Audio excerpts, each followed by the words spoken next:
Atreverse a soñar, aprender a creer, sonreír, intentarlo y perder. Atreverse a reír, aprender a llorar, sonreír al partir, sonreír al llegar. Atreverse a saltar a pesar de... ¿Qué tal? ¿Cómo están? A partir de este momento vamos a hablar de la actualidad política, social también. Y está con nosotros David Álvaro García, él es director de Comunicación de Acento Asuntos Públicos. David, ¿qué tal? ¿Cómo estás? Un placer, como siempre, estar aquí con vosotros. Vamos a hablar del 15M, que hay aniversario. También, bueno, pues el nuevo gobierno en Cataluña, por decir nuevo, vamos a ver también cuánto dura. Y bueno, eso que se ha conocido como la nueva política, el fin del bipartidismo, a ver por dónde anda. Y hoy tenemos un invitado muy especial, es la primera vez que viene en esta nueva etapa. Él es Manuel Ródenas, es abogado, especialista en los derechos LGTBI. Manuel, bienvenido. Muchas gracias, gracias por invitarme a esta nueva etapa. Por favor, sabes que me encanta charlar contigo, que llevas muchísimos años en el día a día de la lucha efectiva. Y yo, bueno, pues como soy tendente al optimismo, digo, oye Manuel, que las cosas van mucho mejor, y tú me dices, caray, me encuentro algunos casos, me decías el otro día que llegaba una persona llorando, desesperada, ¿no? Sí, efectivamente la situación parece que ha mejorado, pero la pandemia ha golpeado duramente a la población. ¿También? Sí, a las personas LGTBI mucho más. ¿Y por qué? Pues porque si estamos hablando de población vulnerable, que ya siempre está en la cuerda floja, esto ha sido el golpe definitivo para caer al vacío. En muchas personas, por supuesto no en todas, pero desde luego en las que son más vulnerables esto les ha afectado. No hay más que ver cómo están todas las ONGs. Si luego vamos a profundizar más, podemos hablar en qué situación están prácticamente todos los servicios y las ONGs que se dedican a atenderlas. Pues yo creo que nos está hablando de ello. No, nada. Aquí, hoy. Aquí, pues me alegro que hayas venido, porque sí que es verdad que yo le llamé porque con David la semana pasada estuvimos hablando, bueno, pues que el pasado 17 se había celebrado el Día Internacional contra la Homofobia, y le llamé y le dije, oye Manuel, que las cosas están muy bien y tal. Me dice, bueno, María José, eso es lo que parece, la realidad es un poquito diferente. Bueno, pues de todo ello hablaremos, y vamos a comenzar comentando a propósito del 15M, 10 años de ese aniversario. Me llama la atención que en muchos medios de comunicación, compañeros, hayan aceptado como propio un lenguaje que creo que por lo menos la labor, independientemente del sesgo político que tengamos cada uno, nuestras ideas, que deberíamos ser un poco más crítico. O sea, seguir diciendo que era un movimiento que surgió por el hartazgo de la juventud, me parece que ha quedado demostrado que era una cosa muy organizada. Seguir dando por bueno que desde aquí a España, que fue a otros países y que se hizo internacional, yo creo que por lo menos habría que reflexionarlo, ¿no? Y bueno, David, me interesa mucho tu opinión, porque además, bueno, aparte de su labor en Acento, tienes un libro en el que se habla de Pablo Iglesias, conoces perfectamente y de primera mano todo ese movimiento. Sí, bueno, yo creo que cuando hablamos del 15M, lo primero que nos llama la atención, y posiblemente a los tres, es, caray, qué deprisa pasa el tiempo.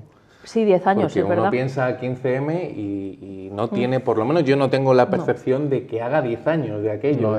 Las imágenes de la Puerta del Sol, de aquel momento en el que todos teníamos una opinión formada sobre lo que estaba pasando, sin saber muy bien, como tú estabas diciendo, cuál fue el detonante, cómo se organizó aquello, qué perfil de gente había, cómo aquello se extrapolaba a otras plazas de España. Y yo creo que la perspectiva del tiempo es muy positiva para desentrañar un poco la maraña de cómo fue el origen del 15M y qué fue aquello. Suele pasar a nivel político y a nivel social, especialmente con este tipo de acontecimientos, que el paso de los años tiene un efecto dulcificador, ¿no? Es como esa especie de azucarillo que echas sobre la historia, y cosas que no fueron tan dulces, que no fueron tan bonitas, que no fueron tan poéticas, pues se las convierte en una especie de épica histórica. Y estoy pensando en el propio mayo del 68, el 15M, donde se ha dado por bueno el argumento de que el 15M fue el impulsor de una nueva forma de hacer política, que fue quien canalizó unas demandas insatisfechas. Bueno, como en todo en la vida no hay blancos o negros. Hay una parte del argumento que es cierto, que es que España venía de un contexto muy complicado, con una situación derivada de la caída de Lehman Brothers en Estados Unidos en 2008, y que eso cayó en cascada a todos los países occidentales. una situación de desempleo tremendo, una situación financiera complicada, una situación de precariedad, que es cierto que en España golpeó con especial incidencia por la propia estructura del mercado laboral español, por el propio modelo educativo. O sea, aquí hay muchas cosas que deberíamos analizar y que van cayendo un poco pendiendo del 15M. Un movimiento como el 15M, desde luego, no surge de manera espontánea, como se ha querido vender en algunos ámbitos, desde la academia hasta los medios de comunicación. Es evidente que movimientos así no surgen de manera espontánea, y estoy pensando en algo de plena actualidad como la oleada masiva de inmigrantes en Ceuta. Este tipo de movimientos nunca son espontáneos, no es casual, no es que entre amigos circule un WhatsApp y vamos a la Puerta del Sol a manifestarnos. Hay una estructura detrás que sustenta ese tipo de movimientos. Lo interesante, yo creo, que es evaluar aquel contexto, como digo, del ocaso de un gobierno del Partido Socialista que había sido incapaz de gestionar la crisis económica internacional y que sus medidas había provocado que en España incidiese con más daño, con más fervor, y las consignas que había en las plazas era PP, PSOE lo mismo es, esta democracia no nos representa, somos el mayo del 68... Yo de inicio, cuando lo veía en mi casa, con ese afán de politólogo, de analizar un poco la actualidad en directo, lo primero que pensaba es, aquí hay un toque peligroso desde el punto de vista de, y suele suceder en distintas oleadas de la historia con la gente joven, de tirar por la borda todo lo que se ha conseguido hasta ese momento. Oye, España es una democracia plena, ya sabéis que yo lo digo siempre, somos uno de esos 20 clubs selectos que forman las democracias plenas en el mundo y, por lo tanto, oye, con los defectos que tiene España, tiene muchas virtudes. Hombre. O sea, que el argumento de todo está mal y el sistema no nos vale y todo lo que ha habido hasta ahora, el candado del 78, la Constitución, o sea, eran palabras muy gruesas, no había que cambiar todo, es cierto que se demandaba un cambio de modelo, de política, de sistema, pero teníamos una democracia muy, muy plena. Entonces había consignas muy populistas que 10 años después nos damos cuenta que fueron el sustrato, fueron el abono de lo que ha venido después en el sistema político español, con formaciones políticas que lo que han abrazado es el populismo, el cortoplacismo y el jugar con las expectativas de la gente. De hecho, 10 años después vemos cómo ha nacido, ha crecido y casi ha fallecido formaciones políticas, desde Podemos hasta Ciudadanos, pasando por Vox, que son formaciones que lo que han abrazado es un populismo, mensajes cortoplacistas, un poco la sensación de lo que la gente quiere oír, pero con una incapacidad manifiesta para transformar la sociedad. Entonces yo creo que cuando analizamos el 15M es cierto que hay una serie de demandas pues, que todavía a lo mejor no han sido completadas, demandas si pensamos en el modelo de sistema electoral que tenemos, que hay mucha gente que lo cuestiona. Yo creo que tiene, como todo, como decía al principio, sus virtudes y sus defectos, despolitizar la justicia, como se dice desde algunas esferas. Bueno, yo creo que todo es debatible y que hay debates que hoy en día están sobre la mesa que hace 10 años no estaban. Pero no ha habido un hecho evidente de una mejora de la vida pública. De hecho, cumpliéndose 10 años del 15M, se ha hablado mucho de cuánta gente que estuvo en el 15M hoy en día no estaría en una manifestación o en un movimiento como aquel. Y luego, insisto, en ese carácter dulcificador de lo que fue el 15M, porque el 15M, tiempo después, o sea, según avanzaban los días, fue derivando hubo todo tipo de actitudes, pues gente que iba allí a utilizar aquello como una especie de botellódromo, gente que ya hacía consignas muy gruesas simplemente para erigirse en el líder de su círculo, de su ámbito. Entonces aquello al final perdió un poco el sentido, ¿no? Y lo que hay que decir es que las propias instituciones, en el caso de la Comunidad de Madrid, de la Delegación de Gobierno, actuaron bien porque en ningún momento se disolvió, no hubo imágenes violentas, que en otros países del mundo hubiesen sucedido. Aquí estamos hablando de la Puerta del Sol. Es el centro neurálgico de la capital de España y no hubo ningún problema. Yo creo que la policía y los cuerpos y fuerzas de seguridad del Estado estuvieron a la altura y actuaron muy bien, y lo que queda latente es esa necesidad, esa demanda de cambios y de insatisfacción, porque insisto que gran parte de ese movimiento se canalizó a través de nuevas formaciones políticas que lo que vinieron fue a quebrar el sistema bipartidista que teníamos hasta ese momento, introducir un sistema multipartidista con nuevos actores políticos. El primero fue Podemos, después le acompañó Ciudadanos y después Vox, que hay que decir que en las 3 últimas elecciones generales el tercer puesto lo ocupa un partido diferente. Primero fue Podemos, después fue Ciudadanos y después ha sido Vox. En ese sistema intercambiable la gente lo que está viendo, y según dicen todas las encuestas y los estudios demoscópicos, es que ha frustrado a la gente. Y no quiero fijar el foco sobre un único partido político, pero es cierto que Podemos fue el primero que lo canalizó. Podemos lo que ha generado es más frustración entre su electorado, entre su potencial votante, que ilusión y expectativas de cambio. A ver, ahora le preguntamos a Manuel, pero claro, es muy fácil cuando uno no tiene tareas de gobierno o de responsabilidad plantear un mundo idílico, por ejemplo. Se hablaba mucho del sueldo de los políticos y que no iba a llegar a ser, me parece que el doble del sueldo mínimo interprofesional, no sé qué. Entonces, claro, pues ven todos los políticos de ese partido, por ejemplo, de Podemos, lo que ganan y que, por supuesto, no ceden su dinero a ninguna actividad que no sea la suya propia, si todos lo entendemos, que lo que ganamos lo queremos tener, o muchas otras cuestiones como unas promesas que han hecho de luchar, y vemos a la ministra de Igualdad diciendo no he conseguido esto y está en el gobierno. Es que siguen hablando como si estuvieran en la oposición. Manuel, a propósito del 15M, no sé si quieres hacer alguna reflexión, algún comentario. Bueno, yo creo que periódicamente a lo largo de la historia ha habido momentos siempre en los que ha habido una eclosión de insatisfacción y bien de una manera o bien de otra ha habido agrupaciones de ciudadanos disconformes que de una manera más pacífica, menos pacífica, se han aglutinado para mostrar públicamente ese descontento. Creo que forma parte del devenir de la historia, que surjan estos movimientos. Varía en función del contexto, varía en función del momento histórico, pero forma parte de la evolución. Y dentro de unos años no descartemos que pueda haber otro, que a lo mejor en otro lugar, que surja por otro detonante diferente. Tú hablabas de la crisis económica como detonante, puede surgir otro. Las generaciones van percibiendo los avatares de manera diferente y reaccionan condicionados también de manera distinta, con lo cual llegarán otros movimientos y veremos, quizá no parecido, quizá seguramente distinto, pero veremos. Pero son movimientos internacionales, sí. O sea, es una cosa que está orquestada y organizada, o sea, no es que de repente pues tus amigos y tú decidís, o sea, aquí con el paso del tiempo se han visto muchas cartas sobre la mesa y se ha visto que era gente que llevaba trabajando mucho por eso y que, bueno, pues igual que ahora en otra línea, ¿no? Pero en Colombia, pues interesa reventar Colombia y vamos a sacar a la gente a manifestarse, a un Ceuta, que claro, dice, es que el lado humano, ¿no? Y dices, ya, pero es que están tirando niños al mar, o sea, echándolos a niños, a jóvenes y tal, para ellos sus cosas políticas, ¿no? O sea, que en definitiva están utilizando la población. Sí, totalmente. Además hay un falso mito, en España hablo de nuestra democracia, de pensar que el 15M fue el hecho determinante para que el bipartidismo se quebrase y naciesen nuevos partidos políticos. Yo no sé hasta qué punto, porque cuantitativamente no lo puedes cuantificar, lo puedes hacer desde un punto de vista cualitativo, de percepciones, subjetivo, pero es evidente que en muchos países de Europa, sin un movimiento como el 15M y sin esa demanda social, también hubo ese cambio de modelo.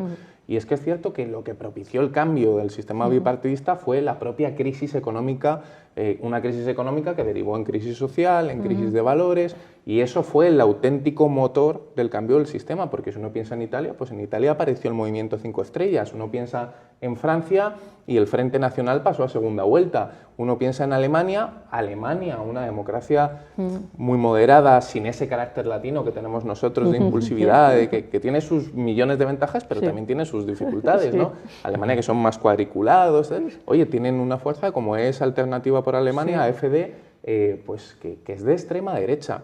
Y todos esos cambios vienen propiciados de la crisis de 2008, que afectó en unos países de una forma o de otra. El problema es que en España, y ahí sí que pongo el foco en Podemos, hay partidos políticos como es Podemos, que después del 15M se apropió del movimiento y dijo, yo soy la materialización política del descontento que había allí.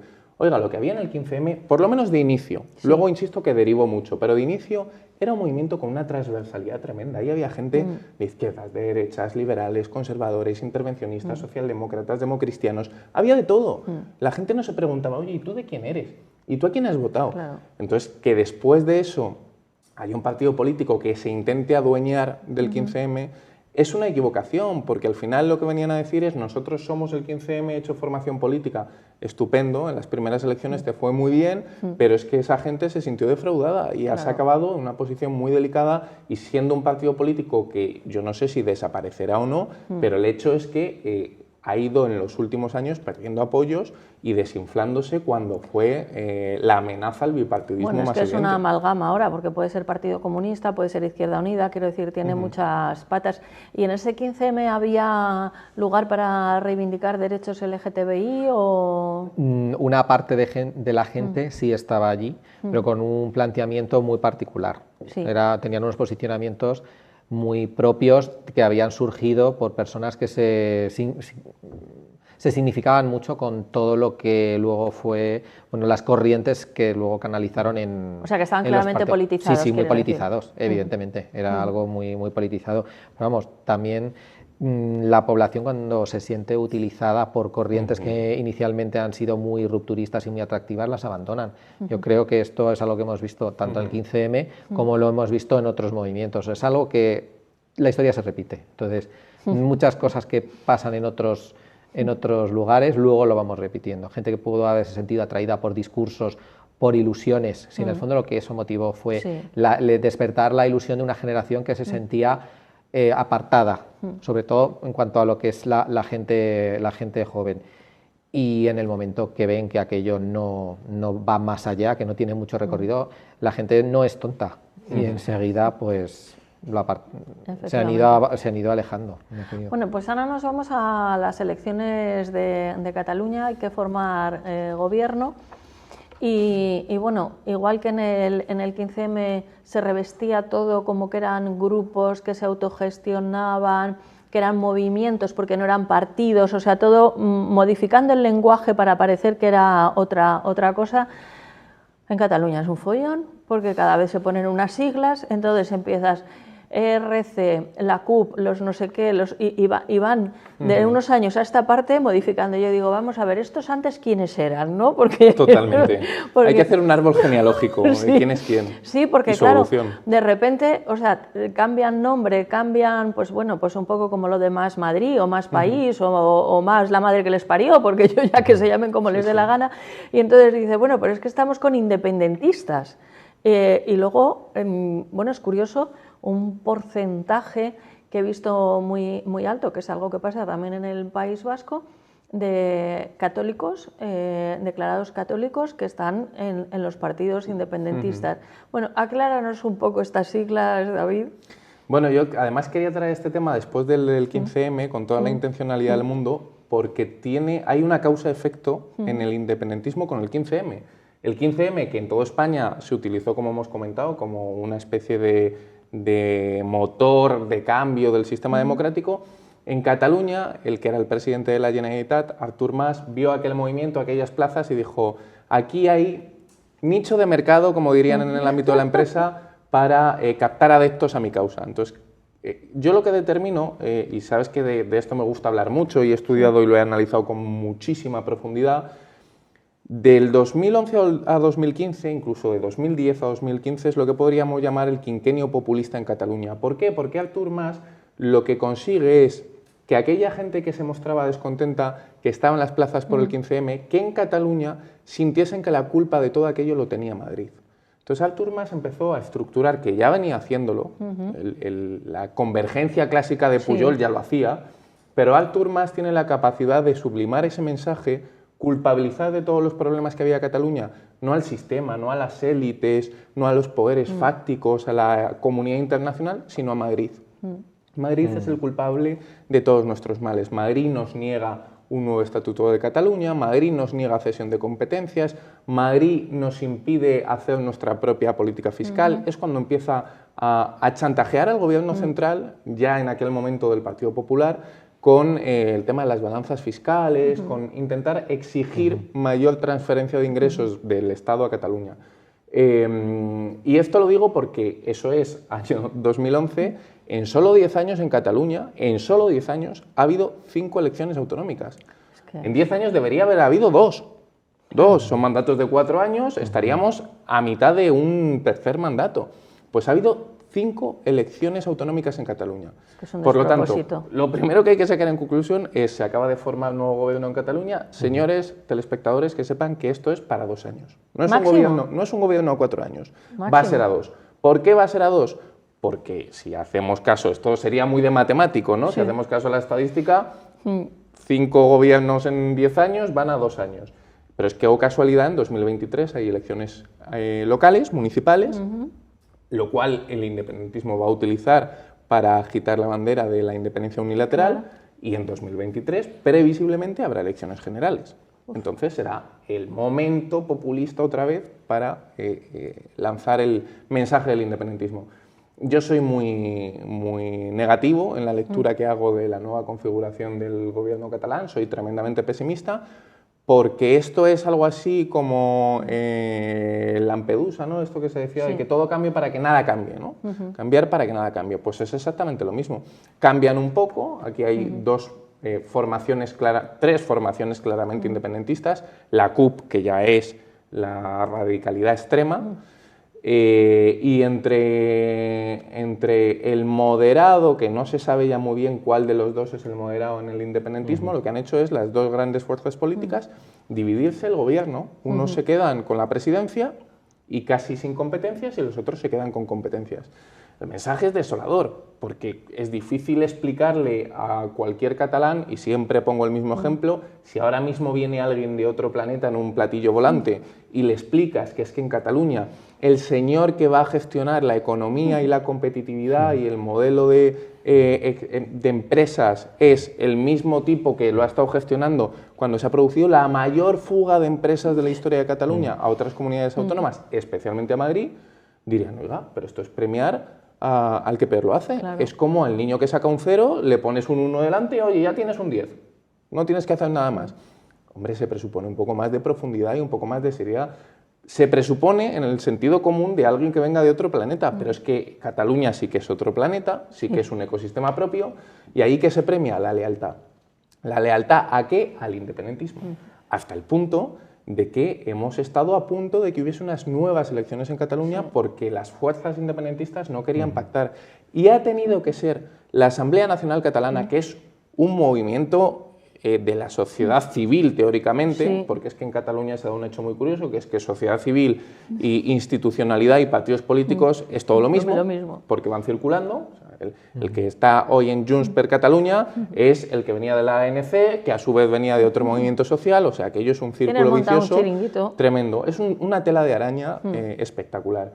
Y estos es los que les han dicho en la Asamblea Nacional Catalana, señores, siéntense, configuren un nuevo gobierno con un tipo determinante para esta negociación, que es Puigdemont, que está fugado, y digo fugado porque es que hay que decirlo, fugado en una mansión en Waterloo, y que desde Waterloo ha inventado, que es que esto es maravilloso y se dice poco, ha inventado desde Waterloo una institución, se ha inventado él, como si aquí nosotros tres nos inventamos una institución, que es el Consell de la República, del cual obviamente él es el presidente, y ha exigido que en la nueva configuración del gobierno este Consell tenga poder político para decidir qué pasa en Cataluña. Entonces, tienes un tipo fugado en Waterloo en una mansión que decide lo que pasa en Cataluña, gobernada y capitaneada por unos dirigentes políticos que su única concepción es conseguir la independencia, que saben que es utópica, y lo que más me preocupa de fondo es que en el gobierno central tenemos unos dirigentes políticos que no han entendido que con Cataluña, en la fase en la que estamos,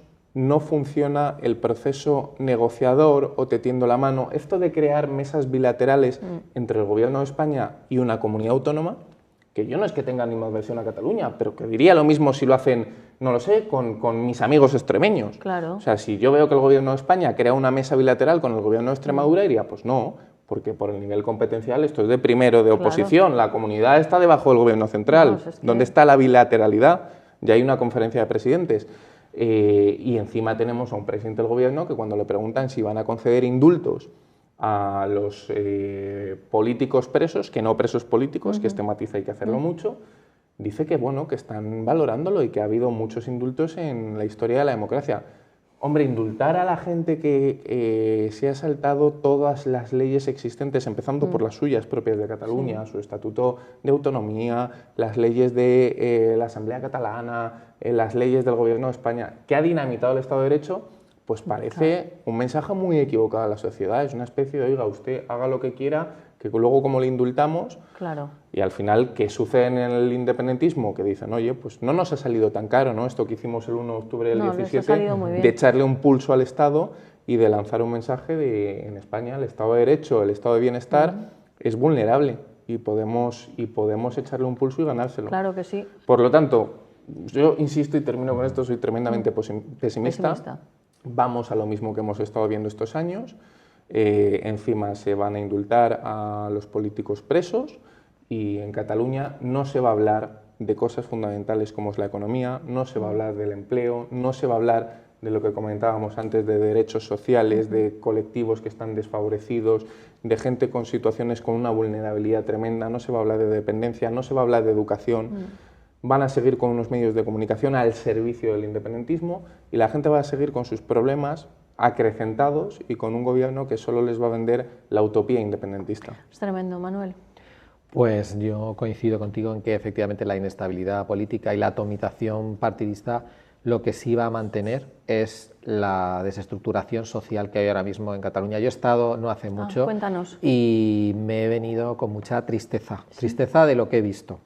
Yo hace años yo iba allí a muchos cursos, a jornadas, yo he participado activamente de lo que es la vida civil allí a través de entidades que organizan formaciones y teníamos una relación muy fluida y me invitaban y yo iba a dar ponencias. ¿Y qué ha ocurrido? Bueno, pues todo eso ha desaparecido, ya no hay, ya no se organiza. Antes del COVID, no hablo del COVID, no era el COVID, ya mucho antes del COVID ya todo eso se frenó. Y cuando hablas con la gente, porque yo tengo muy buenos amigos, tengo muy buenos amigos en Barcelona y gente con la que tengo una relación muy directa y todos me dicen lo mismo, olvídate aquello que viviste, se acabó, porque está todo muy contaminado por la situación, es muy difícil poder organizar algo sin que otros temas que no tienen nada que ver con esto lo acaben contaminando. Las personas están muy polarizadas y muy radicalizadas, o sea, personas que a lo mejor entraron en una determinada entidad o en una organización por ese fin concreto, ahora mismo están a otras cuestiones políticas que no tienen nada que ver. Y eso ha afectado, no, la persona que dirigía esto ya no está porque está en otra cosa, no, la persona que se encargaba de esto tampoco está porque se encarga de esto. Entonces, se han cargado por algo que lideraban, que ellos fueron referente en movimientos cívicos. No sé si son conscientes de ello, pero vamos, el Colegio de Abogados de Barcelona fue pionero en comisiones de estudio que todavía en Madrid ni siquiera se han implantado. Y todo eso, por supuesto, ya no existe, está paralizado y bueno, pues hablas con la gente, algunos se han marchado. O sea, algunos de estos amigos míos con los que yo he trabajado ya ni siquiera viven allí y otros están planteando el marcharse. Entonces, esto es el resultado de todo lo que tú hablabas. A mí lo que realmente me preocupa, por supuesto la parte política también. ¿Por qué? Porque tiene un impacto en la sociedad. Es todo el daño que se está haciendo, todo el daño en algo que ha costado mucho levantar, que es el tejido social. Y, por supuesto, en las relaciones que tienen las personas entre sí, las familias que no se hablan, amigos que han dejado de serlo por la cuestión que se está viviendo allí y notas mucho silencio. Yo la sensación con la que me volví de Barcelona era el silencio. Con todo lo que me gusta y todo el cariño que le tengo, porque es un lugar en el que he aprendido muchísimo y en el que he vivido muchísimo y en el que espero que las cosas retornen. Quiero ser positivo y espero y confío que se encuentre alguna manera de buscar alguna fórmula para retornar a aquellos momentos. Pero eso que dices del silencio es tremendo y creo que es sumamente ilustrativo. Y a propósito de lo que has comentado, es verdad que durante años y años Cataluña fue referente, fue vanguardia de muchísimas cuestiones. Nos has puesto un ejemplo concreto del Colegio de Abogados, pero en el arte y la cultura tremendo. Nos comentan muchas actrices, actores, en fin, todo lo que tenga que ser hablado, ya problema porque no se puede representar. Dicen, mira, antes hacíamos todas las temporadas, que íbamos por todo Cataluña y todo eso, ya no podemos ir, porque es que no pueden ir. O sea, y hay algunos que es que hasta hablan en catalán, pero como no son de las compañías que acepta la Generalitat y no sé qué, no pueden actuar ahí. Y entonces lo que se está produciendo es una involución que todos, ¿no? Yo creo que queremos Cataluña y algunos que tenemos lazos familiares y nos da una pena tremenda. Para mí es todo una cuestión económica de unos que han encontrado un chollo en el independentismo, en el odio, que unir a las personas a través de odiar, que lo has explicado con claridad, David. Madrid, oye, el Barça-Madrid ya lo tenemos, pues vamos a potenciarlo, luego España nos roba, entonces hacerte las víctimas, victimizarse, pero claro, yo supongo, no lo sé, hablo ahora desde el desconocimiento, pero todos estos políticos y todos sus equipos que van ocupando unos cargos de 2 años, luego tendrán unas condiciones económicas o derecho a una serie de indemnizaciones o algo, me imagino. Entonces ahí se está alimentando a un determinado tipo de personas que no se les ve en el Parlamento, no se les ve legislando, no se les ve trabajando, no se les ve haciendo leyes, sino solamente se les ve odiando y quemando las calles y todo. Me da muchísima pena y me gustaría verlo de otra manera, pero creo que está muy complicado y no entiendo como tanto catalán, pero quizá lo que está diciendo Manuel, hay muchos que están saliendo, tanto catalán inteligente, porque es que están siendo manipulados clarísimamente. Sí, pero es que hay un problema de fondo, es que tenemos que tener presente que Pujol decía que para conseguir el independentismo, la independencia de Cataluña, hacían falta 4 cosas. Que era la lengua, que eran los medios de comunicación, que eran los Mossos de Escuadra y era la educación. Cataluña tiene un sistema de educación que es digno de estudio. O sea, me encantaría tener horas y horas para explicarle a la gente cómo es el sistema catalán de educación, porque es una auténtica factoría de independentistas. Es que a los niños de 3 años, no me voy a de 17, en los colegios públicos en Cataluña se les dice que había una cosa que era la corona catalana cuando quieren hablar de la corona de Aragón. Nunca existió la corona catalana. Se les dice, se les enseña la geografía en los dibujos de los libros con Cataluña independizada. En épocas, ellos hablan, por ejemplo, del año 986. Si es que hasta siglos después no apareció el término Cataluña como tal. Y ellos ya venden que hace 1000 años, hace un milenio, se hablaba de Cataluña. Es que no existía en el término. Es una falsedad de la historia tan grande que el problema que tienes es que cuando a ti te la inculcan en etapas muy tempranas de tu vida, no te lo cuestionas. Cualquiera de nosotros en nuestra etapa escolar, si lo pensamos, no te ibas a casa preguntándote con 5 años, ¿me habrá mentido la profesora diciéndome que 2 más 2 son 4? No te lo cuestionas, es tu profesora y lo aprendes. Y el problema es que llevamos muchos años en el que se está educando vía propio sistema de educación y vía medios de comunicación en una serie de mensajes muy segmentados. Sí. Es que la televisión pública catalana tiene un manual de estilo que determina las palabras que están prohibidas mencionar en la televisión pública. No puedes mencionar a España, no puedes mencionar la selección de fútbol nacional, o sea, una serie de eufemismos para adueñarse de una concepción patriótica propia que es falaz y que no existe. Entonces, ha llegado al punto en el que hay gente que no es que crea que la independencia puede mejorar la vida de Cataluña, que oye, yo no lo pienso, pero sería muy lícito que alguien te diga, pues es que yo creo que una Cataluña independiente es mejor. No, el problema es que es una cuestión de fanatismo. Exacto. Es una cuestión de extremismo emocional, donde, como bien decía Manuel, hay familias, hay compañeros de trabajo, hay compañeros de escuela que han quebrado todos sus vínculos personales por la cuestión del independentismo. Es que es totalmente triste ver a gente, se ve mucho en las familias que dicen, no, yo con mi hermano no hablo, y no me hablo porque él es independentista y yo no. Es que eso es fracturar la sociedad. Sí. Y un buen dirigente público, sea de la ideología que sea del partido político que sea, lo último que tiene que buscar es eso. Y estos que están hoy en día lo buscan de manera intencionada. Claro, es que es eso, el divide y vencerás y los odios. Y hablabas de la tele pública, pero no solamente la tele pública, ya lo hemos comentado en más de una ocasión aquí, me gusta recalcarlo para que lo sepan también los espectadores, y si dudan, que nosotros les invitamos a que duden de lo que decimos, pero que lo comprueben y que lo investiguen.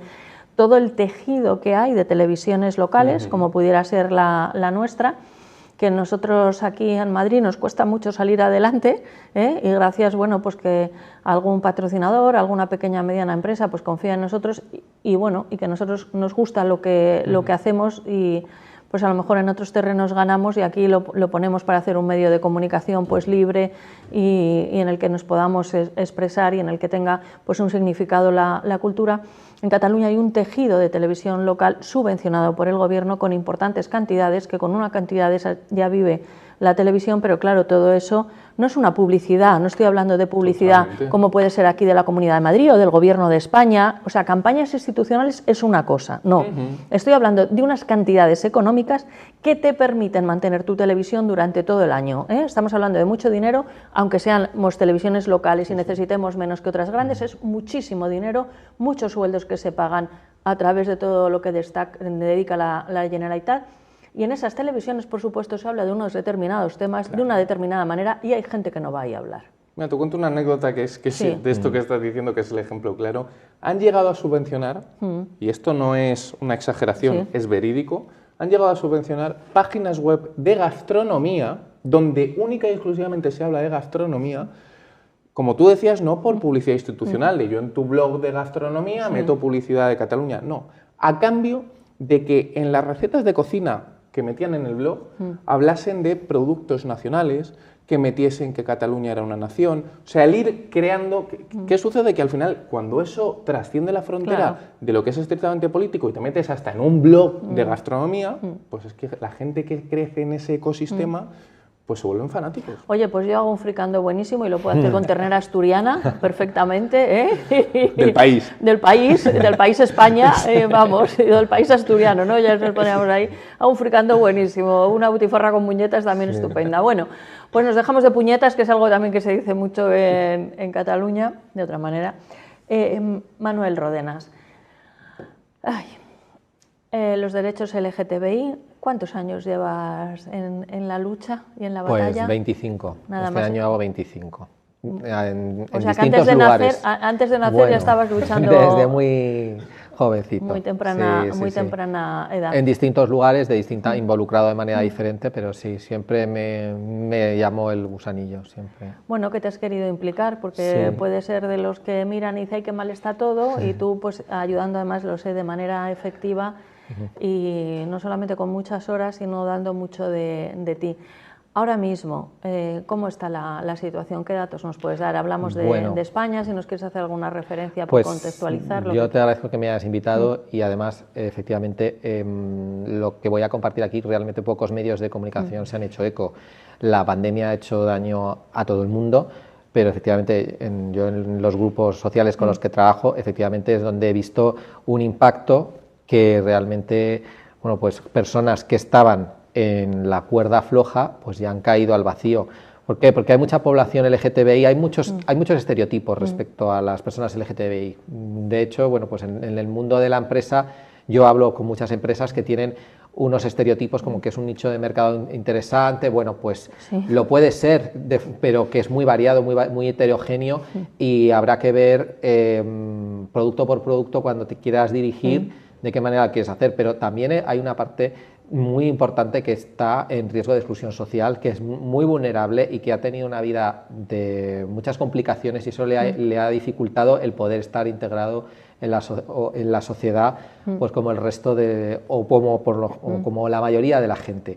Entonces, personas que han tenido poco trato con su familia o que han tenido que romper lazos con su familia porque no se entendían, no se llevaban bien, o había problemas de convivencia incluso, que se han visto forzadas a abandonar sus familias a edades muy tempranas. Y eso lo añades con que han podido sufrir acoso escolar, bullying, LGTB-fóbico por su orientación sexual o su identidad de género. Entonces, no tienen muchos estudios. Si a eso añadimos que han entrado en el mercado laboral en puestos de trabajo muy precarios, cuando llega la pandemia se han visto muchas de estas personas en la calle. Muchísimas personas se han encontrado en situación de calle y en riesgo. De hecho, bueno, han aumentado las situaciones de violencia, han aumentado situaciones de personas que están presionadas a abandonar los lugares donde están viviendo porque no pueden hacer frente al pago del alquiler o de la habitación en la que viven.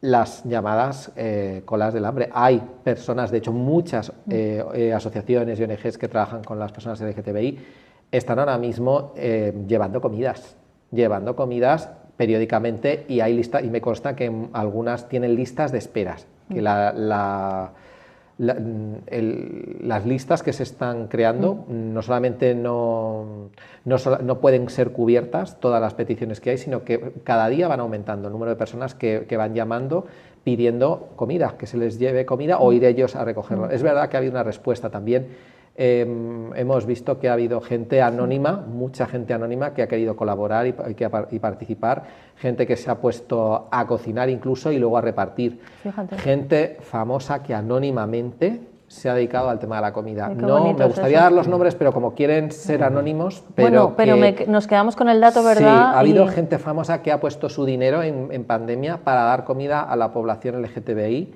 que no podía acceder a ella, y han puesto mucho dinero, incluso cuando ellos no estaban generando beneficios, con lo cual, bueno, pues espero que algún día den permiso para que se pueda darles las gracias en público, porque la verdad que se lo merecen.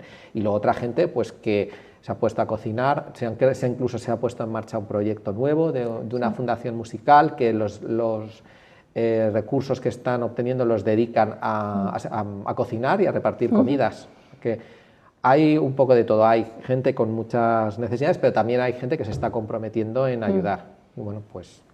Pero cuando yo te decía, oye, pues en España, pues es verdad que, como dice David, es una democracia plena, estamos en el grupo de los 20 privilegiados, y bueno, pues aparentemente me parece, ¿no?, que hay igualdad de derechos, pero dices que en el día a día hay mucho que hacer. Hay una igualdad formal, pero no hay una igualdad material. ¿Y eso en qué lo notas No tú? es lo mismo vivir en Madrid y ser una persona LGTBI en Madrid o en Barcelona y dentro de Madrid, en determinadas zonas de Madrid, que serlo en un pueblo, en una ciudad pequeña, y dentro ya de, incluso hablando de Madrid, dependiendo en qué círculo te muevas. Hay círculos muy abiertos y hay círculos donde la gente se tiene que ocultar todavía.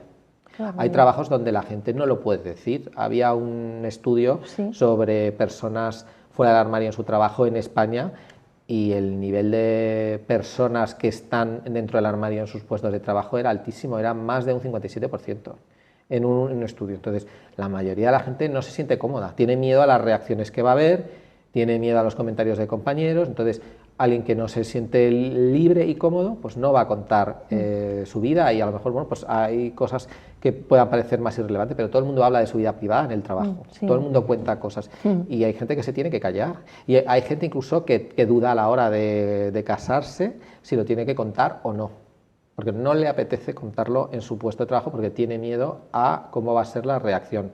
Todavía hay casos de discriminación en el ámbito laboral, todavía hay gente... Todavía hay, y discriminación y acoso. Cuando una persona no encaja en un modelo en determinados ámbitos, pues se le puede hacer la vida imposible para que se marche. Qué tremendo. No es infrecuente. Y repito, no es lo mismo Madrid, que en Madrid hay recursos, afortunadamente, o otras ciudades de España en la que afortunadamente hay recursos, donde la gente tiene un teléfono donde llamar, donde hay profesionales que están preparados para poder atender las necesidades de las personas que sufran una situación de rechazo o que vaya más allá, que llegue a la discriminación, pero hay gente que se siente muy sola, y en pueblos y en ciudades. Creo que hay una España de dos velocidades en este sentido. Creo que está la que empuja, la que lidera, la que trata de mejorar las cosas, la que se implica, y otra que poco tiene que hacer. Y esto, desafortunadamente, está generando unos movimientos, generando movimientos que ya existían, que son movimientos migratorios internos. O sea, hay mucha población LGTBI que tiene que abandonar su pueblo, que tiene que abandonar su pequeña ciudad y venirse a las grandes ciudades. Y eso a día de hoy pasa. Entonces, lo ideal es que cada uno viviera... Pero no porque quieran tener un trabajo que piensen que sea mejor o tal, sino simplemente para poder vivir. Para respirar, vamos. Exactamente, para poder vivir libremente. Entonces, les gustaría seguir vinculados al sitio en el que han nacido, pero saben que libremente allí no van a poder estar sin problemas. Entonces, eso fomenta el que tengan que marcharse. Vamos a decir un nombre propio que no tiene que ver con esto que estás comentando, pero Stefano Sannino, que fue embajador de Italia en España, que ahora se encuentra con nuevas responsabilidades en la vida pública en Bruselas. Yo creo que es de esas personas que ha ayudado mucho a poner en escena Digo poner en escena por buscar, ¿verdad? Con David buscamos otras palabras, porque compramos todos visualizar, ¿no? Digo, bueno, vamos a buscar otras palabras, pues vamos a poner, y él la ha puesto en escena, pues mucha problemática de la población LGTBI, pero también mucha felicidad. Un hombre tan positivo, tan acogedor, que además hizo, bueno, una cantidad de actos y de participación para mejorar las relaciones Italia-España, pero siempre también ayudando mucho a la población LGTBI. Efectivamente, o sea, Stefano Sannino es una persona extraordinaria. Durante el tiempo que estuvo en España se implicó con todos los sectores sociales en los que él creía que podría colaborar y ser útil, y desde luego hubo uno en el que destacó especialmente, fue con las personas trans. Con las personas trans inició un proyecto para la inserción laboral, es el grupo de personas que tiene más dificultades a la hora de acceder al mercado laboral, y con la Cámara de Comercio italiana la implicó y puso en marcha un proyecto que tenía junto con el Ayuntamiento de Madrid y bueno, implicó a ambas partes para que hubiese unos itinerarios formativos que luego tuviesen unos canales de acceso a determinadas empresas, y bueno, pues el resultado es que de personas que estaban en situaciones de marginalidad absoluta, algunas de ellas ejerciendo trabajo sexual sin tener ninguna gana de hacerlo, están hoy en día teniendo un trabajo remunerado, un trabajo estable, y ha sido gracias al empeño. Fue un proyecto que le llevó mucho tiempo, porque hubo que poner a todas las partes de acuerdo, hubo que buscar recursos, financiación, y él estuvo paso a paso hasta el día que se marchó. Pues si te parece, Manuel, hemos hecho una puesta en escena, como decíamos, un poquito general, pero pues otro día nos puedes hablar a lo mejor de asociaciones o personas que nos estén viendo y que no sepan dónde acudir, cómo pueden, pues a lo mejor hablar, porque a veces simplemente con hablar, con ver a alguien que te escucha, pues ya eso es un camino, que te cuenta su experiencia también, porque a veces nos pensamos que solo nos sucede a nosotros y luego nos encontramos que hay más que está en ese camino. Bueno, pues estamos ya prácticamente finalizando, y lo que no sé si está finalizando también es la nueva política. Yo creo que es la pregunta del millón, me ha venido ¿no? bien, ¿no? La dimisión de Ignacio Aguado en Ciudadanos, en fin, Irene Montero, Mónica Oltra, Podemos, bueno, ¿cómo está el asunto? Sí, fíjate que esta semana, hace unos días, anunciaban que Ignacio Aguado dejaba la política. Yo decía, bueno... Más bien la política la dejó, ¿no? Perdóname, que me he metido. Esto es como cuando te deja la pareja y dices, no, lo hemos dejado. No, no lo habéis dejado, te han dejado, bueno, no pasa nada. Igual que dicen que Pablo Iglesias ha dejado la política. Claro, no, totalmente, la política pero no te la ha ha dejado dejado a ti. No, pero además él no la ha Bueno, dejado. no, claro, obviamente. O sea, yo lo discuto, eso, no la ha dejado. Anda por ahí, creo que por Chile, sí. haciendo de las suyas, y vendrá estará, aquí y dirá que no es política, siempre. pero vamos, él no la ha dejado. Estará siempre. Es cierto que empezamos el programa hablando del 15M y que han envejecido muy mal los nuevos partidos políticos que venían pues a generar un tanto de esperanza, cada uno con su visión ideológica, pero se supone que generaban esperanza, y han envejecido mal, mal, o sea, se les ha puesto cara de enfadados, de mayores muy pronto. Sí, porque yo creo que se habían puesto ellos cara de presidente y sí, no. Y el problema que tienen todas estas formaciones políticas es que pasan las etapas que pasa un adolescente, ¿no? Primero la negación, yo no soy como los demás, ellos no son un partido político, son movimientos. Luego acaban siendo movimientos, no, pero somos movimientos, somos partidos políticos muy abiertos, muy horizontales, acaban siendo los más jerárquicos del mundo. O sea, acaban pasando de todos los traumas que no quieren pasar como los adolescentes para acabar siendo como tu padre, ¿no? Es lo que le pasa a los adolescentes, pues a estos les ha pasado eso, que criticaban mucho lo que ellos tenían enfrente, pero han acabado siendo como su padre. Peor, mucho peor, ya quisieran. porque al final tenían los defectos que tenía el padre, pero incrementados, y encima con ese halo de, no, yo es que todavía soy joven y puedo vestirme con camiseta. Y así les ha pasado, que al final la gente les ha ido abandonando. Podemos tiene una situación, en mi opinión, diferente a Ciudadanos. Ciudadanos creo que no tiene solución, que no tiene ninguna solución posible en el medio o largo plazo. Es un partido político que acabará viviendo el proceso que vivió UPyD, igual de intenso, pero habiendo llegado mucho más alto de lo que llegó UPyD, que no nos olvidemos que UPyD en su día tampoco tuvo tanto, ¿no? Quebró un poco la idea de bipartidismo, pero hasta ahí. Ciudadanos estuvo a menos de un punto del Partido Popular en 2019, en las primeras elecciones. Y le ganó muchas comunidades autónomas y está a punto de desaparecer. Y Podemos está en ese camino. está en el camino de desaparecer, porque al final no cuenta con apoyos. En cada cita electoral va teniendo menos capacidad de movilización, menos apoyos sociales, menos apoyos mediáticos, menos apoyos entre la sociedad civil y, en definitiva, entre los electores. Y vemos que son formaciones, además, muy cesaristas, muy personalistas. Si no está el líder máximo, empiezan a decaer. En Ciudadanos lo vimos y lo veremos ahora con Podemos. Pues ahí vamos, por eso como está decayendo vamos a tener que terminar el programa, no vayamos a decaer nosotros, que eso no lo podemos lleguemos a esa decadencia. A la tercera edad. Exacto. Bueno, Manuel Ródenas, gracias por acompañarnos. Muchas gracias, María José, por invitarme y volverás. Hasta la próxima. Volverás, ¿no? Sí, sí, cuando me invites siempre. Recordamos que Manuel es abogado, especialista en derechos LGTBI. David Álvaro García, director de comunicación de Acento Asuntos Públicos. Tú, por supuesto, volverás, ¿no? Siempre que me invites. Aquí estaré. De hecho, no sé si me iré. Eso, me parece muy bien. Ya te quedas aquí programa tras programa. Estaría estupendo. Bueno, a todos ustedes, pues una última recomendación, si nos lo permiten. Y es que sean ustedes malos, pero puestos a ser malos, que no sean un poquito malos, sino que sean muy, pero que muy malos. Porque dicen los que entienden de esto que es divertidísimo.